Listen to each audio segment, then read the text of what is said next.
tuned, buckle up, because what happened yesterday we haven't seen in 100 years. Yeah, 3 different votes, and we still don't have a speaker. It is day 2 of this new Congress. Right. It's got to be embarrassing. I'm pretty sure I'll stop talking now. Republican leader Kevin McCarthy says he will not back down despite hitting a wall of resistance in a series of failed votes with 20 fellow Republicans lined up against him. All right, start talking. Thank you. Peter Doocy joins us live at the White House with the latest. Peter. Good morning, and this vote is not really competitive. There are 20 against McCarthy. There are more than 200 that are for him, but McCarthy took Republicans behind closed doors to tell them he's earned this job, and he just is not able to convince enough members of his own party of that, at least not yet. Our candidate is Jim Jordan. He may not want it right now, but George Washington did not want to be president. He did what was right for his country. If we have the numbers, then sorry, Jim Jordan, we're going to make you do what's right for the country. We love you. Because of this process, the Democrat leader, Hakeem Jeffries, has actually been getting the most votes each round. You can see McCarthy gets the second most, but in the first round, there was a smattering. Some for Biggs, Jordan, Banks, Zeldin, Donalds. The Republicans then all consolidated, 19 of them in the second round for Jordan. And then in the third round, he actually increased his total. He had 20 to McCarthy's 200, even though he says he doesn't want the job. The differences we may have, the differences between Joyce and Jordan or Biggs and Bacon, they pale in comparison to the differences between us and the left, which now unfortunately controls the other party. So we had better come together. And I think Kevin McCarthy is the right guy to lead us. Yesterday was the first day after the Christmas and New Year's holidays that everybody in Congress and at the White House and at the agencies was back in the office. But the White House was happy to keep President Biden off camera all day so that all the attention could be on Republicans. Look, I can't speak to if he's been watching the vote today. What I can say is he's had a pretty busy schedule. He was a senator, right? He understands how this process works, and he's just not going to insert himself. But this president and this White House insert themselves in the doings of Republicans in Congress all the time. And they are not afraid, generally, to say, hey, Republicans, do the right thing. But in this case, they are backing off. They want to talk about policy. They're going to send the president down to Kentucky today to talk about his bipartisan infrastructure law. That's what they want to do. They want to show that business continues here while business is frozen in the House. Back to you. So, Peter, the White House and Democrats in D.C., they love this because rather than argue with Republicans, this shows that the Republicans are arguing with themselves. Yes, and right now they don't have to deal with any of the Republican day one promises. They said they were going to come in on day one and defund the 87,000 IRS agents. They had a border security package. They have these subpoenas that they want to send over here. But they can't swear anybody into the House without a speaker, and so none of that is happening. So to answer your question, yes, it seems like they are happy. And here, we were hearing all day yesterday, this president is eager, or he is willing to reach across the aisle and work with Republicans. But right now, his counterpart would be the Speaker of the House. There is no speaker. There's nobody to reach out to. No kidding. All right, Peter, thank you very much. You can almost hear the giggling at the White House. Well, they were popping popcorn and posting pictures on social media with bags of popcorn saying, we're basically enjoying this, we're watching the show. This is ridiculous. I mean, look, it's only been one day, so I'm not so worried right now. But if this continues to go on and on, there are 200 Republicans that stand behind McCarthy. You have 20 holdouts, 19 or 20 holdouts. They're not going to convince all 200 people to change their minds. So they just need to get on board with the party so that we can move forward. But just this is how politics works, and it drives everyone crazy because constituents wait in line for hours to go vote, to go cast their votes, and then they go to Washington to represent their constituents, and they just hold everything up. We could be working on the IRS investigation. We could be getting rid of those agents. We could be working on the DOJ investigations, Hunter Biden investigations. Everything is just delayed, and this is how Washington works. You're absolutely right. They've already broken their day one promise. You're right. You know, it's just so unprecedented. I couldn't believe this. 13 of the 14 ballot elections, reballot elections, multiple, occurred before the Civil War, one in 1923 and since. It's like going into the locker room to elect a captain before season starts, and then getting in a fight in the locker room about who's going to lead your team against another team. Right, when you're supposed to be a It makes no team. sense. Yes, you just make a vote and have it.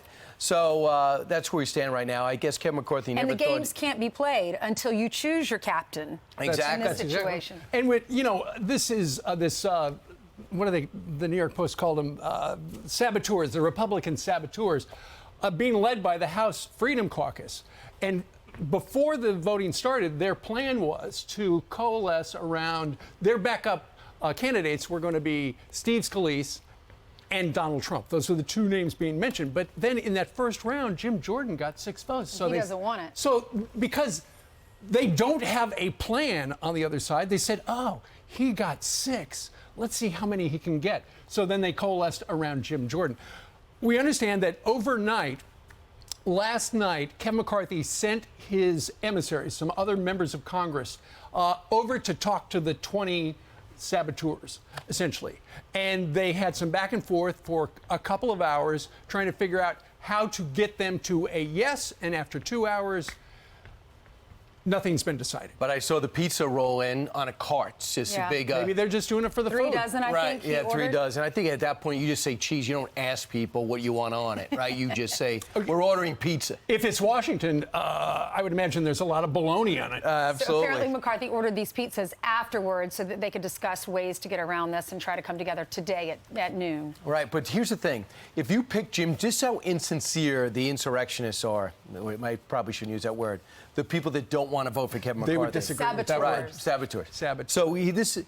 So if you're picking Jim Jordan, he hasn't agreed to anything you wanted. At least Kevin McCarthy agreed to some things and didn't agree to other things. But these other people that you're writing in, Jim, McCarthy, whoever you want, Biggs, they haven't agreed to anything. So you're willing to take who you think they might be as opposed to someone you've been negotiating with for the past few months. You know, to your point, Brian, Jim Jordan is on the precipice of getting his dream job. Yeah. He has always wanted to be the chairman of the House Judiciary Committee. And if they eventually get a speaker and everybody can get sworn in, he will get that.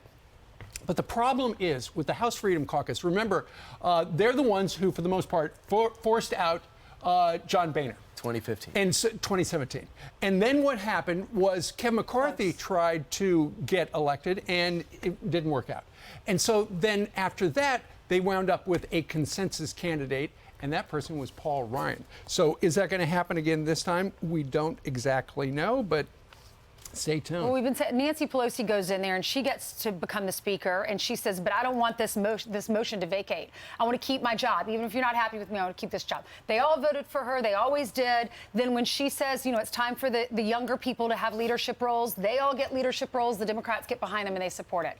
In the Republican Party, they're so divided. They've been waiting years to have the House. For unity, right? They've been waiting years for this. They get their opportunity, and then you have these 20 holdouts. Right. So here, Byron Donalds and Ainsley gave it away. He switched on the 3rd round of voting. He switched and voted for Jim Jordan and left Kevin McCarthy. He's the only one to do that. But it just also shows a lack of progress. Here's what he said about today's vote. Here's what he said about flipping on yesterday's vote. We were basically deadlocked, and it was pretty clear that he didn't have the votes. So my thoughts is, okay, if he doesn't have the votes, what are we going to do as a conference to either find someone who can get to 218 or at a minimum adjourn what we were doing, get off the floor so the needed negotiations can happen. What we are really having is a deliberative process about House leadership and about what is needed to get Washington back on track. For too long in the nation's capital, everybody has just gone along with the next wave of leadership. I want a resolution. I want us to elect a speaker. I want to get down to the business of the American people. But I can tell you what I saw yesterday on the floor, we were not there. We were deadlocked, and it was not looking good for the Republican conference, and we needed to get out of that room and really have those conversations. So, as I mentioned a moment ago, the House Freedom Caucus drove out Boehner in 2015. They would not vote for Kevin McCarthy. Paul Ryan elected. In 2017, former Speaker John Boehner said this about the House Freedom Caucus. They can't tell you what they're for. They can tell you everything they're against. They're anarchists. They want total chaos, tear it down, and start over. That's where the mindset is. So that, for the most part, because they don't really have a plan, they're just making it up as they go. So he was ousted in 2015. In comes Paul Ryan, didn't want the job.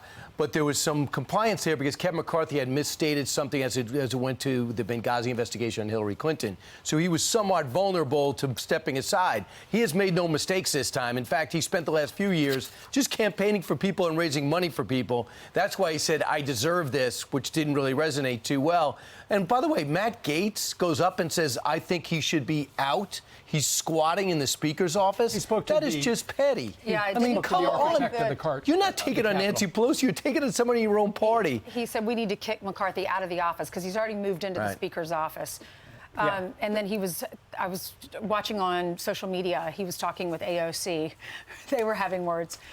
People had a lot of opinions about that. Yeah.